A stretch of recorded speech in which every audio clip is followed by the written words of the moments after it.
Gentlemen. Hey guys, welcome back. Nerdy Gentleman here with another speculation and theory crafting video. I do want to say thank you guys so much for all of the great comments and the good conversation that's been happening on the last two videos for the Arastra and the Galaxy versus the Arastra video. I do really appreciate it. I do have with me today Panda. Say hello, Panda. Hi, thanks for having me on the Nerdy Show. Yeah, definitely. Well, and we've actually talked about a lot of this so much in the past because we have these conversations every week. And it was one of those things where at one point in time you were like, yeah, we should really do something to where we actually just talk about this in a format and see Just what other press people think record. about us as well. Right, exactly. Can you just record these and then we'll just edit them later? Today's speculation and theory crafting is obviously, as you can see on the screen, the future of organizational gameplay in StarCitizen, a conversation with the nerdy gentleman and a wicked panda. So first off, this is going to be the first section of this is going to be an overview. Because we have a lot of new players. As many of you know, right now, IAE 2953 is going on. There's a free fly event going on, and there's a lot of new players that are actually getting into the game and getting excited to the game. Not only about IAE 2953, but mainly about the crazy CitizenCon video that blew apparently everybody's minds on the internet, even though all of us backers have been like, no, it's going to be great for the longest time. True believers. True believers. Exactly. So just want to kind of cover some bases. Right now, the first part, we are going to do like kind of a bit of a primer to get everybody caught up. All the new players get caught up on just what the organizations actually do inside the game and what the current organizational gameplay level is at in StarCitizen. So, okay. So current org implementation. This is actually all the information that's up on RSI's website, and it kind of goes over as this. Organizations are groups of site members with their own distinctive information, look, and goals. Each organization, sometimes just called orgs, also always called orgs, has its own name, which is not unique, and its own Spectrum ID, which is unique. Two different orgs can have the same name, but have a unique Spectrum ID. Organizations that are created on the website are destined to persist into the future StarCitizen environment. The plan is for all player organizations to persist into the game's universe when the game finally is released. Yeah, this is your average guild. This is what you've seen in other games, but this is StarCitizen's version. Yeah, I think, what was it? In Elite, it was corporations? Corporations, that's correct for Elite Dangerous, yes. Yeah. And this is basically, whenever you go to an organizational page inside StarCitizen, this is what it looks like, right? You have the organization information. An organization binds a group of players together more than just a name or an icon next to a name. Every org can have a unique name and Spectrum ID for the website URL, an archetype focus in the galaxies, selected activities for the group, image for the logo, and more information, charters, rules, and more, right? So, and this is ours here for Dark Space Mining and Trading, which is the organization that Panda and I administer, that we created. Founded. There are different commitment levels for different organizations. And there's quite a few organizations right now. And some of the biggest ones have like 10,000 players in them. They are quite significant. Now is the time. If you're paying attention and want to play, now is a really good time to get invested. Yeah. One thing though is with the commitment levels. So you'll see these just like whenever we had on ours. You can see actually it's right here. It says regular, corporation, regular, role play. That is where it breaks down into. You'll have your different commitment levels. And these are actually, whenever the org sets themselves up, they can choose this information. A casual org, these players enjoy the game when they can, limited time, but love for the game. They watch videos, check out the game, and devote time when they can, right? So most players that have a regular full-time job and a family and stuff like that can be put into the casual or regular player status, but I'll get in whenever I can. And casual organizations generally are very laid back in a lot of stuff. You will start to see levels go up whenever you go to the regular commitment level that's expected from the organization. These players have a love for the game, trying everything out. They'll play every ship. They'll go into the IAE 2953, rent every ship, and devote like an hour to flying each of them. Like that's kind of like that level of well, maybe not that much, but can be up to that level. They have more time than a casual player, follow the game avidly, and discuss features. And then there's the hardcore players, I almost said guilds, organizations.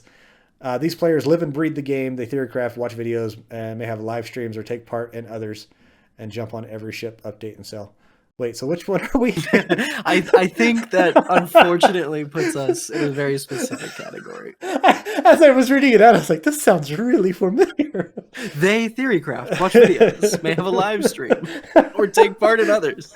Oh man. Okay. So kind of but some in those different organizations, some of the hardcore ones, along with these different things, they will also have rule sets that you'll have to be by, and they'll have those in their charters and stuff like that, things that you have to abide by. We are only lawful, or we are only a pirate group, or we only do these kind of things, or we don't steal from these people, or we only sell drugs.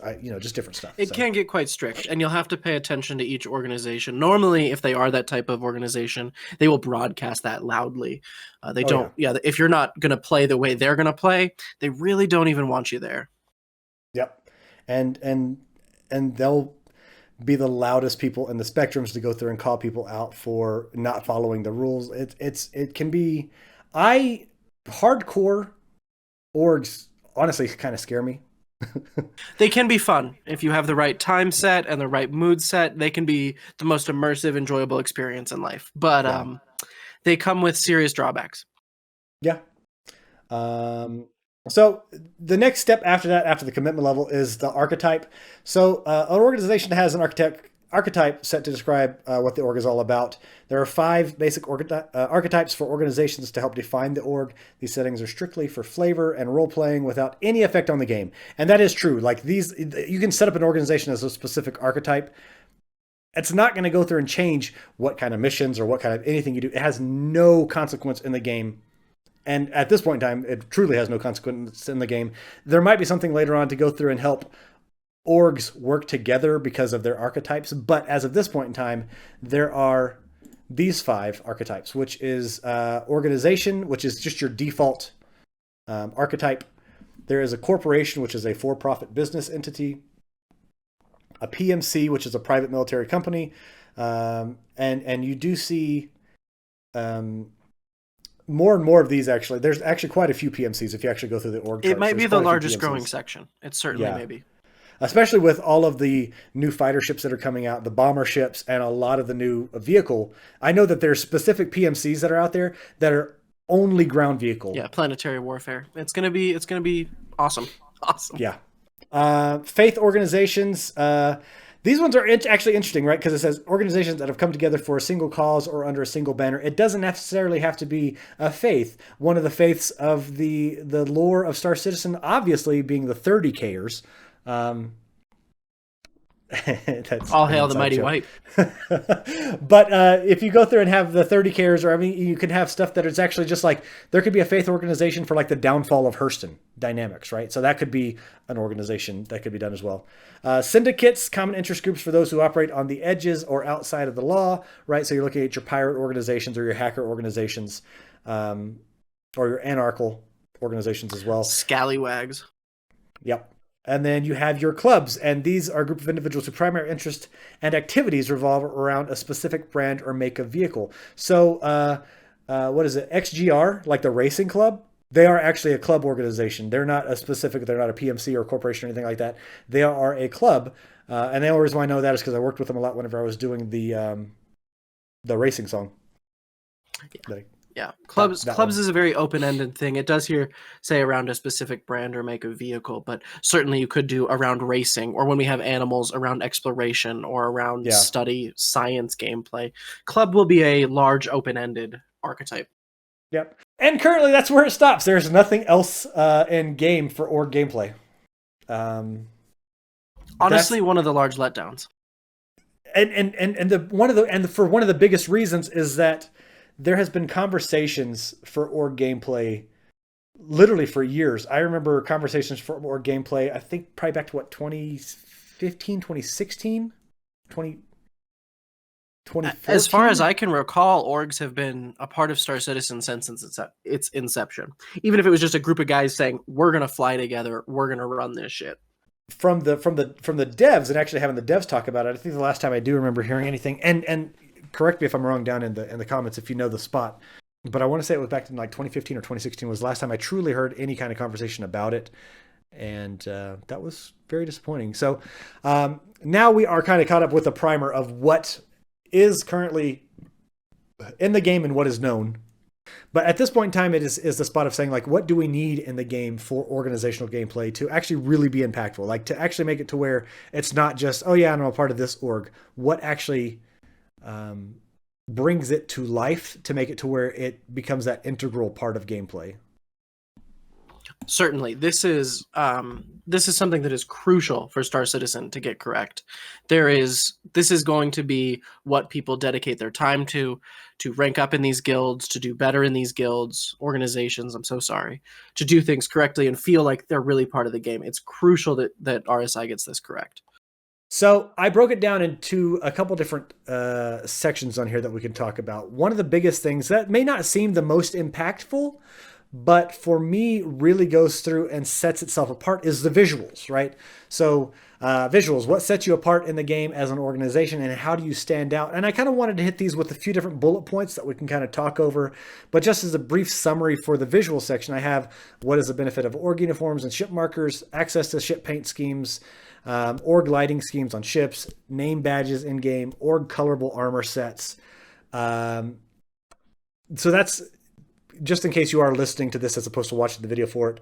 Having those kind of different spots for the bullet points, it's one of those things that, like I said, whenever I started off with trying to go through and figure out who has actually talked about anything in this past, who has actually talked about any of this in the past, one thing that they didn't do a lot of talking of was visuals, which I don't know about you, but for me, that's something that's actually really exciting because it's one of those things to where you can go through and be like, yeah, all of our ships are this color scheme, or have the I want to know if we're going to be able to go through and have a customizable, like on ship being able to be painted logo for our orgs saying, I rep DSMT. Right. No, logos and clothing and ship schemes. How do you know someone's a crew, right? Go into any professional kitchen, go into any even office organization, right? They have t-shirts and branding and clothing that matches and everyone looks uniform. It's important for two main reasons. One is when you're in the group and you look around and you see that everyone looks like you and everyone's doing the same thing, like that, you feel really good. And then the second thing is from the outside, you look really good. If you're working as a unit and things are operating correctly and everybody's looking the same, it's the way to go. It brings a presence to other organizations and to just people that'll stumble upon you in the game. And then there's the second part of that, which is think about the comfort or intimidation factor that having a specific ship scheme come up. Like I know that in Elite Dangerous, we had the fuel rats that would go through and pop out to different locations. Well, if you're stuck out in space somewhere and like you need medical relief or, you need fuel rats, if they actually, I don't know. I know they have the medical crew. Oh crap. What's the name of that org? The Med Runners? I do not know. That sounds correct. I think it's the Med Runners. But let's say that they have specific color schemes on their ships and color schemes on their uniforms so that if they pop in and they kind of come up close to your ship, you're not wondering, oh crap, is this an enemy? Like, one, they should be communicating with you. But two, like knowing that ship is coming and seeing that ship, or even outside of it afterwards, after you've been rescued or whatever, and going through and you're, walking across Area 18 and you see a Med Runner ship flying overhead, and you're just like, that's a Med Runner. I know that's a Med Runner, even without seeing their pop-up of their name badge or anything like that, or them in chat, seeing their ship and just knowing that that's a Med Runner running by, maybe going out on a mission to save something. Like that's the depth of that engaging gameplay that can develop just organically out of that situation because of the ability to go through and have that very direct visualization of an organization, like easily what's the word I'm looking for, easily identifiable, maybe identifiable. Yeah, but you're right on. This is one of the most important points. It brings a presence and it allows deeper, more immersive gameplay. So another thing on that side of it is the access to ship paint schemes from places like Cousin Crows. I like the idea of like, I'm a part of this org now. And so that way I can go as an org member and be able to go through and pay to go through and get a paint scheme set up, through Cousin Crows. I always bring up Cousin Crows because one, I just really like, that was one of the cool things that whenever I got to Orison and was able to go through and like check it out, Cousin Crows just looks like an awesome shop. And it's got the spray painted sign, whatever, when you're walking down into it, and it just looks like a place where you'd be like, yeah, no, I can go through here and get some customization done to my ship and get my paint scheme from my org put on here. And I just thought that was a really cool idea. Yeah, sort of org reward for once you've been accepted. That'll definitely be part of the visual decree. Like in Citizen Con, they showed sort of a beginner, rare, and legendary levels of the pirate sets. There should be the same throughout the guilds here, where you can just look upon someone and see, okay, well, this person has clearly run with this guild for so much time or so much success, compared to a newbie who might just get like a yellow t-shirt. Just this trainee on it. It should. Other things was I was kind of brainstorming here before we got together, and I was thinking of like maybe org lighting schemes on ships, because right now they just implemented the new lighting refactor for the ships, and so the different ship scales, the different ship sizes have different lighting scales. So it's between 500 meters to 3,000 meters, I believe, for the 6 different sizes of ship, from all the way from the snub to, well, I guess, I don't know if snub is actually the smallest. Maybe ground vehicle is a class smaller than snub, but I'm not too sure about the lighting. Because I was looking at like the Dragonflies or like the Ursa rovers, like the wheeled vehicles. I wonder if they have a different. Anyway, sorry, getting off topic here. But with that new lighting structure in there, like it might be something to where you can go through and have, a purplish hue, or like maybe able to adjust the hues of org ships, and that might be something that is not needed at all. But if something to where if you can see the lights of a ship from 3,000 meters away and see that there's a purplish hue to it, be like, oh no, is that in this picture that we have above, Ninetails, coming towards me? But that might be some sort of, before you can even see the ship, you can see the lighting from it, and that might be something that can go through and give you either peace of mind or shit your pants. I do believe they have that level of customization in game. The question is, do they allow us to access it? That's a good spot. And then the last part of it was kind of bringing it all together was the org colorable armor sets, or colorable garments of clothing. And there's 2 parts in this. One, I do kind of wish we would get to the point to where we can have, everybody has seen the change clothes here kiosks or whatever, and the different Lagrange points where you can just like go up to them and supposed to be able to switch your clothing really quickly. The wardrobe boxes. And in the ships we have our wardrobe hangers, or our wardrobe closets, and it would be nice to actually get that functionality in there. That's a small aside, but having specific color armor sets and everything like that, like we were talking about before, or specific clothing functions, can go through and do that. That's the type of spot for visualizations that I was kind of thinking as an overview for that section. So the next section that I have right here is functions. What functions need to be in game for true org gameplay to feel like it means something? And I broke this down into a couple different spots, and these do kind of separate out onto different panels above. But permissions, vault or bank, like a guild. Damn it, I said it too. An org vault or bank system, a reputation system, a contracting system, organizational comms in the game that you'll be able to go through and access through like your mobiGlas, and then a method of enforcement. I know that last one kind of seems vague, but we will touch base on that one a bit. So let's go ahead and move forward here. Permissions. How would the implementation of a permission structure work in game within an organization? I think I actually wanted to say within an organization there. So overview of this one: what kind of permissions, who has access to stuff, org-based access, tracking this content in game. Panda, what are your initial thoughts for permissions? Like, what would you see as the kind of permissions that would, or for the permission structures that would be needed to get this implemented in game to where it was actually meaningful in game? Right. We're really getting into some of the minutia here, but in order to have a functioning organization, you absolutely need to define roles, and each of those roles is going to have things that role is either supposed to do or responsible for, and you need to have ways to kind of guide that gameplay. I'm sure we should maybe create a persona here. We're going to have a guy that wants to join the guild, and he's going to be pretty fresh, and he's going to need a little help, and he's not going to have much money, which is great. That's exactly who you want to be picking up. They're interested in the game, and you need to get them involved, but you can't just give them, say, like a mole or something, or you can't just give them your carrack, especially when these Right. ships matter. They'll break them, not because they're bad, but because they're new. So you need some way to both limit and control the route of gameplay through these organizations, and that's where permissions are really going to come in handy. Yeah, and that permission. So this page kind of all leads into each other, but like who has access to ships, who has access to a certain set of equipment and finances.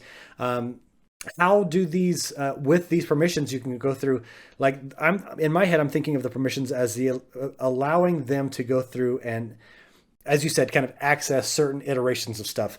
Maybe they start off like at some point in time, you're going to be able to just buy access to the game. And I honestly think there's going to be a point in time where you don't necessarily have to buy a ship package. You can just buy a StarCitizen game I'm almost certain package. you'll be able to subscribe to it, or however they choose to monetize it, with no Right. ship. Yeah. And at that point in time, you're going to go through and be like, because there are people, I mean, right now between us, we have ships that are multi-crew ships that we could literally, we've gone weeks without you taking out a ship except for like to get from A to B, like so that we can get in a ship to go through and do other stuff.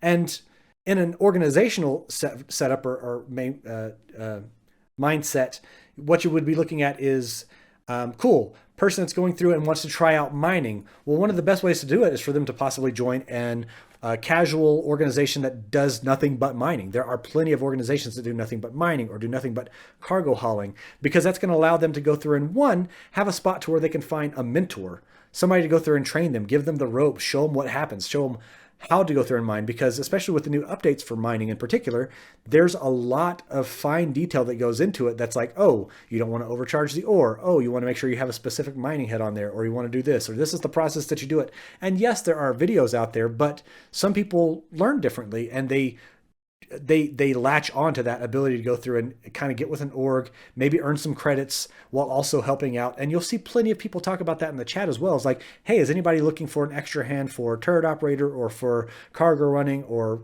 just different stuff? You'll see that happen in chat right now. Well, if you actually had an org interface that was able to go through and have like org boards up, or like whenever operations were going on for specific things, and training and tutorials and mentoring classes for new members to the teams, like that only expands that out there. Whenever you're looking at the permissions, it goes through and allows them to have specific access. If you were able to go through and, let's say, set up permissions so that new player can't pilot a ship, like you're not going to let them pilot the Mole or the Arasher or the Orion, because you want to make sure that somebody is qualified to do that, is in that spot. But they do have a permission and access to go through and hop on a turret for the mining heads and go through that process, or maybe go to run the refining process on the computers, like having those sides of it. But again, like they were kind of showing in CitizenCon, engineer gameplay, right? You want to make sure that you have somebody that actually knows what the hell they're doing, actually being the engineer or the mechanic or whatever on the ship, and not somebody that just goes back there and starts shooting their gun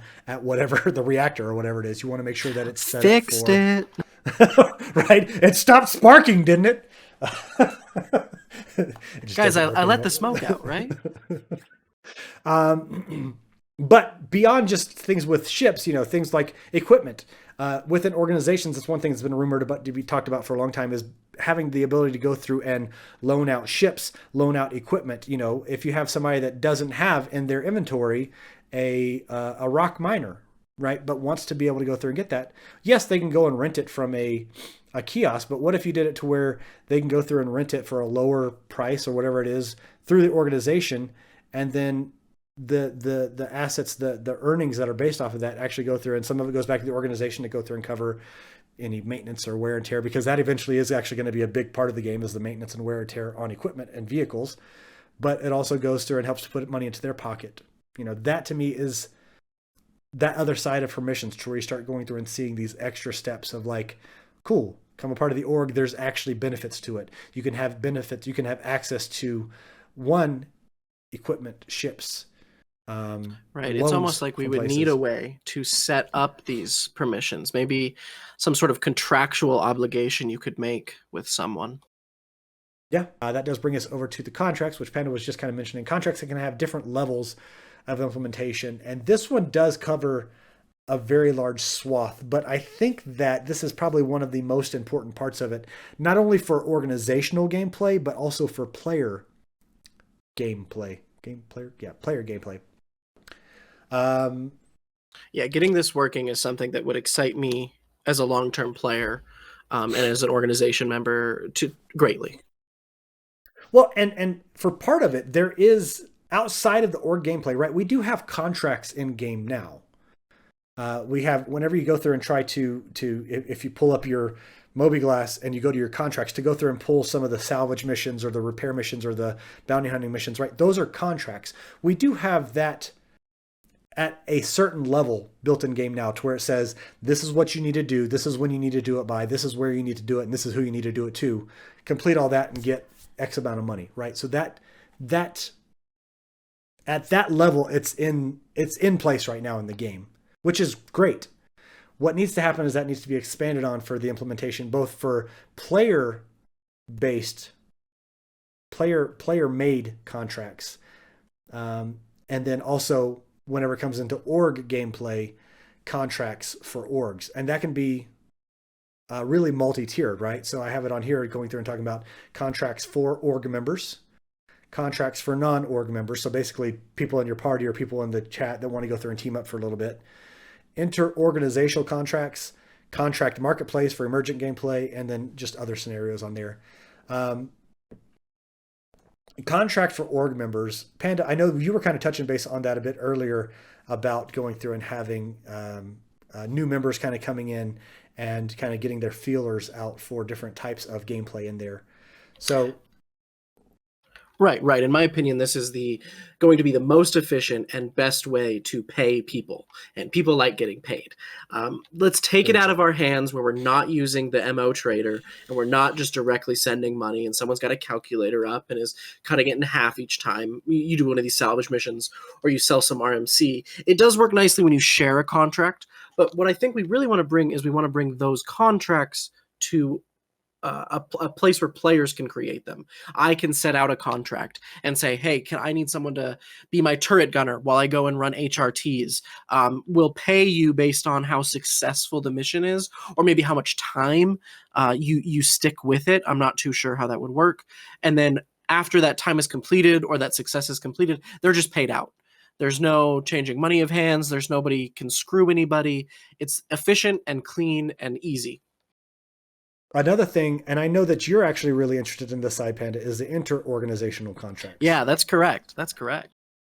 A lot of people don't really necessarily, I think, fully get why there would be contracts between organizations, but also think of them as like peace treaties or contracts or engagements of war, or things that if you look at it beyond like we're at war with these people or we're not, having it to where, let's just say you are just in our most recent example, a mining organization. Panda, if you only had mining ships and you had no cargo ships, what would you try to do? Well, it would make sense to maybe find someone who moves cargo and maybe talk to them and work out some sort of deal.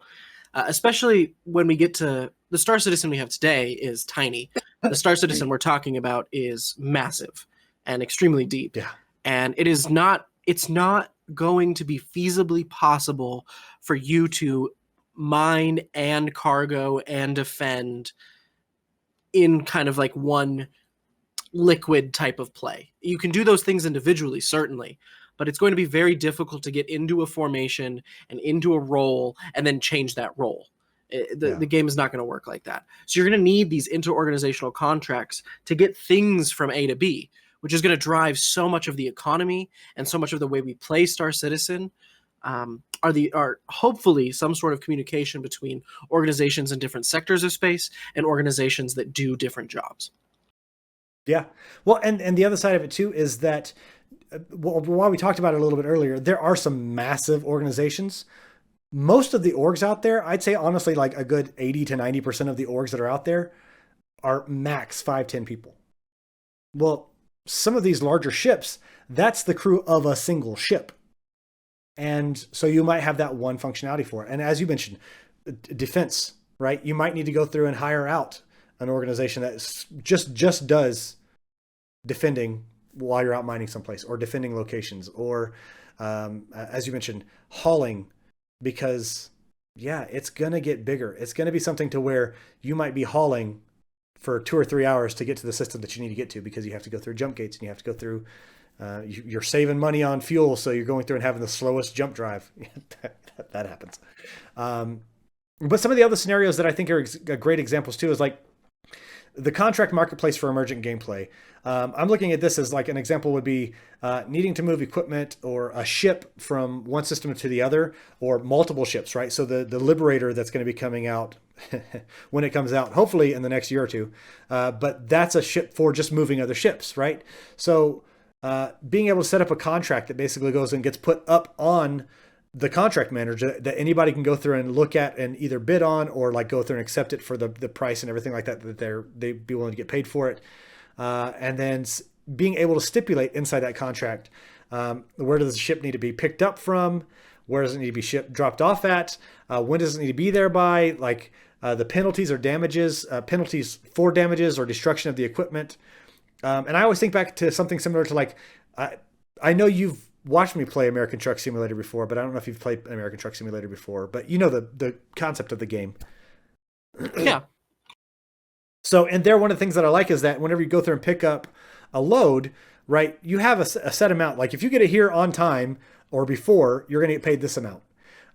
If you start to go through and get any damages on the load, or if you're starting to be getting late, like if you deliver late, then it starts dropping off your pay. So if you were going to get paid $100,000 for this gigantic load to get over there, and you're 24 hours late, well, you might get $20,000 because you were 24 hours after they needed it. And I like that mentality for that contract, for the contracted system, because you can go through and set those penalties in there. So I think that's a good idea of, or a good example of like a contract marketplace for, as I put it on here, like that right there is emergent gameplay. That's not the game makers making it. That's not like some random NPC being like, oh, go pick up this one delivery box and drop it off over here. That's actually like a player actually needs that to get done, because they're not able to go through and do it for whatever reason on their own. They actually need to get done, and they're able to go through and contract and pay out their earned money to other players in the game. And it's providing content for those other players, and it's providing a service to the player that made the contract. I'm like, that's the very definition of emergent gameplay. It's exactly what StarCitizen was built for. Yeah. Moving on, though, I want to go through and touch base on the spot of it that I think is one of the bigger things that truly needs to be on there, and that's an expanded reputation system. A player-based and or organizational-based reputation system for players to get an idea of applicants, not only to your org, but also to like, do I actually want to party up with these people, right? So being able to have this system that they're able to see, and I do like the picture of you with your mugshot over there. So I put this down to this way. So I kind of like likened it to a rating system like Yelp for the completion of player contracts. And that also would kind of tie in, like there's no reason why I shouldn't be able to go through, and whether maybe it's through a special piece of equipment or a special visor, like a Sherlock Holmes freaking visor or AR system, that I shouldn't be able to go through and look at you and be like, a wicked panda. Let's see. Criminal history. You are a gigantic pirate. Lots of criminal history.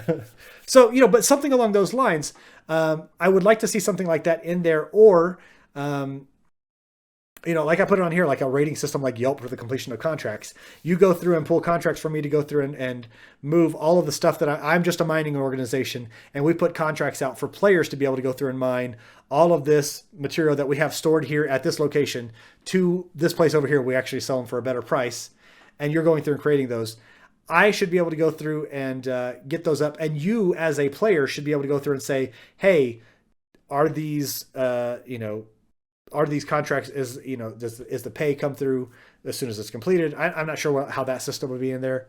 Maybe if it's not even the amount of money paid, but maybe is this mission worth my time? Right? There could be like 1-star missions, 2-star missions, 3-star missions, with each one maybe being more lucrative to the player to pick up or choose as they please. No, that's a really good point to it. Is like, this wants me this contract. I'm putting it on there as a 1 star because they wanted me to fly through 4 different systems for like 10,000 credits. Like fuck that. I'm not. That sounds dumb. 1 star, not going to take it.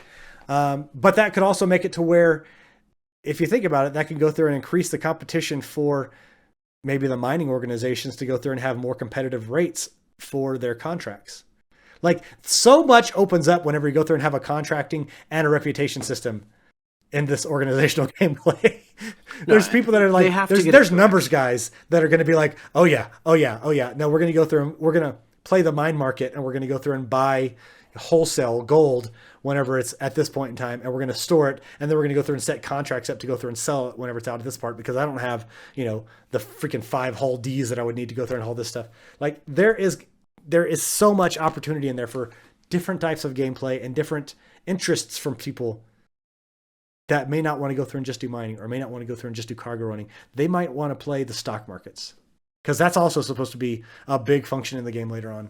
And that works right into a contract and maybe not a reputation system in that spot, but a contracting system for things like hauling. The two are hand in hand. The two are hand in hand.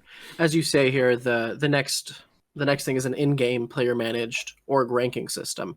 And it's the reputation system plus the contract system that's going to allow you to track how well a player's doing, how much they're actually helping you. We've seen, unfortunately, some tragic events in some space games where you get traitors, you get people that will turn against the guild and cost people real life money. Not, literal stolen ships have happened in these games. So don't count it out. You need some way to look at a player and look at a player's history and at least get some image of what they're capable of or what they've done in the past. Not only for before you hire them, but as well as once you do hire them. You want to see how well they're doing in your org. Maybe there's certain jobs that will open up and you can consider people that are doing better versus people that aren't doing better. And I don't necessarily mean in playtime, because with contracts you can check how successful they are. So if they only play a couple hours a night, but if every time they play, they complete their mission, that person may be more valuable than someone who plays all day but kind of slacks off. Yeah, and also that made me think, another thing that we actually do need to have in game is persistence in contracts. Right. So right now, if me and you go in and hop in and grab a contract to go through and harvest something, or salvage something, if we log back in later and we'll both log off and we didn't complete the contract, when we log back in, a lot of times they're timed, so it goes through as like ones that we've abandoned or something like that. But if we crash and come back in, that contract is still not active for us to do on that server that we log back into. But it would be nice to go through and say like, hey, I picked up this one for this org, this contract, but I'm flying across like 30 systems and I need to take a break in it. It still needs to be done by tomorrow, so it'll be done. But I can log back in later on and still have this contract and still have all of this, cargo that I was supposed to be hauling over there in my inventory and still be able to go through and get it done. I know that's kind of a little bit separate than what you were talking about, but it made me think about that continuation of the contract after you logged out and come back in. I mean, more persistence is more better. Always. But the one thing that I did put down there at the bottom and that you touched base on is like with that being able to research for like how their credit history and everything like that, or not credit history, my apologies, their work history, or like their contract completion history, if they did well on their contracts, if they're doing well within the organization, if they're actually participating in like org events for mining or cargo hauling or whatever it is, bunker raiding, is that let's say that they have a bad history, a bad criminal record, a bad history, or a history with another known adversarial enemy org. Right. And they're trying to infiltrate your system. Well, this method you could go through. Right now we have the ability to go through and clear criminal records by going to what's the name of Kressler? What? I thought it was Security Point Korea. Yeah. Security Point Korea. And going through and hacking the terminals through there to go through and remove criminal records and stuff like that. Well, what if there was another way that they could go through and create methods to kind of hack and remove some of their player history? But one, that would be disingenuous, because then the person that's actually hiring them on, might just go through and be like, oh, they're good. It doesn't say anything in their history. But what if there was, what if that was a mini game as well into it, to where they could create methods to also kind of look for those digital hacked signatures to go through and be like, oh, something's been covered up here. Let me go through and play this little mini game, or play this, do this extra engaging kind of like gameplay to go through and figure out like, okay, is this person actually good or bad? Most people probably aren't going to care about that, and they're going to be like, oh yeah, no, I was with this one, and whatever. But there might be spies from other organizations, especially these really large 5,000-10,000 it will happen group organizations that are really trying to go through and just take down this other. It's happened so much in Eve. It's happened in there was a lot of pirate organizations in Elite Dangerous that were going through and trying to take each other out every chance they could get. Like, it can absolutely happen, and that's another demonstration of player engagement, emergent gameplay. Thank you. Thank you to me, because I remembered it. But that's another level of emergent gameplay that gets created that has nothing to do with anything that CIG did to instigate it. It's just something that happens because those tools are available to go through, and I'm going to hack my criminal history and make it look like I have a perfect credit score, and I complete all my contracts on time. I'm great in bed, and everything else that goes along with it.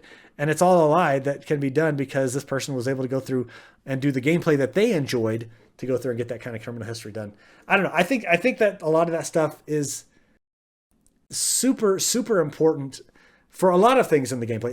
And all of this has further reaches out than just org gameplay, but for org gameplay, I feel like a lot of these things are things that kind of are needed in the game to make it to where that it's actually feels like it's there's a reason behind it, that because in some games it truly is a guild or an org or a corporation or whatever that you're a part of. It's nothing. It doesn't mean anything. There might be a couple extra players that you might be able to go through and play with.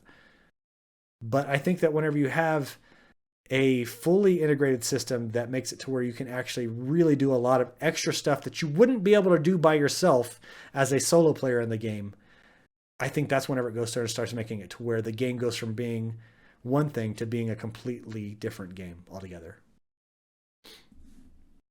I think you're completely correct. StarCitizen is built for this deep, immersive gameplay, and having systems like this are only going to help it. Last coming up, we go through and what are your thoughts? And this is actually down to you guys. I know this has kind of been a bit of a longer video. First off, let us know what you think of the longer format videos. The theory crafting, the speculation videos, the talking about things, the videos that talk about things that haven't really been spoken of by CIG or members of the community in a large enough format for quite some time. Let us know what you guys think. Leave a comment below for us. And also, is this type of gameplay important to you or important for the development of the game? Because there's some people that could care less about org gameplay. They want to get in and shoot chips and blow them up, and that's all they want to do. And there's some people that don't want to be a part of an organization. They just want to go through out and get in their prospector and mine, and that's absolutely perfectly fine. But lastly is when do you see this kind of gameplay being implemented? And honestly, I think that's the big question. We know that they didn't mention anything at CitizenCon, which a lot of people commented about. Is like, yeah, there was no mention at all of org gameplay. Were you able to go back and watch all of CitizenCon? I know you missed it. Yeah, no, I did miss a bit at the beginning. I ended up seeing it all. I think some of the issue that we're running into about why they're not talking about it is this type of gameplay is sort of a meta, highbrow gameplay. And I think they're still getting chomped at the bit to get the game out to us. This is stuff that, unfortunately, to the detriment of people like you and me who love this kind of gameplay, can be implemented later and on top of a well-working game. And that's why they're not bringing it up. That's why it's still kind of in the rafters and talked about behind closed curtains. I'm sure they have a team and a group of writers that are working on it and thinking about it the same way we are. But it's not the system you push right now, which sucks for us. Well, and I can say that they are making some small baby steps forward in it. I know, is it in 3.22? They should be implementing the ability for party members to be able to go through and sell um, cargo at full value. Yes, it's slated for the Q4 patch, the December patch. So, which is huge because we do a lot of. So lately, we've been doing a lot of salvage gameplay, and one of the parts of that is that anytime we would go out salvaging, typically even in the Vulture, Panda would run as Cargo Monkey or whatever, and so we'd be throwing it in his MSR because the Vulture's only got so much cargo that you can go through and get out of there or store in there. But we'd automatically lose like 2,200 credits per SCU because he'd have to sell it off at someplace safe. But that's where it happened. Yes. Try to not die and get it sold. But automatically losing 2,200 credits might not seem like much, but when you do it for 30 or 40 SCU of cargo, that's a lot of money. So they are going to be doing some implementation with, I know they just introduced trespassing within ship. If they're not in your party, they're trespassing. That got introduced right now in 3.21.1. And then 3.22, they should be introducing the party members can sell cargo and not for a reduced price. I'll be able to go through a TDD and sell it, which is a great start. I do think that if they do anything with rolling out, it's definitely not going to be all at once, right? I'm not ignorant on that side of it. I'm not silly enough to go through and think that they're going to go through and be like, bam, got it all. It's perfect. It's out. Oh, right yeah, now. We'll get a 1.0 and a 2.0 and yeah, exactly. But I'm really excited to go through and see a lot of this stuff moving forward. And I think that once they start to go through and get things like persistent hangers, right? That would be another form that they would probably need to get put in place beforehand. But persistent hangers to where I can go through and invite you from my party and say, hey, come hang out in the hangar and check out the ships and get the stuff like that set up. I know it will be coming. It's just one of those things I need to go through and get it figured out. Get other core systems put in place and before it, and then it'll start rolling through. But I do want to hear what you guys say down in the comments below. Again, is it interesting? Is it important to you? And how long until you think the implementations of it are going to be? Are there things that you think have to be put in first before they can get to that level? Or is it something to where you think some of these things can roll out first? So any final thoughts from you, Panda? No, I think that well wraps it up. Awesome. Again, I do appreciate you guys showing some big love on the last couple of videos that have come out.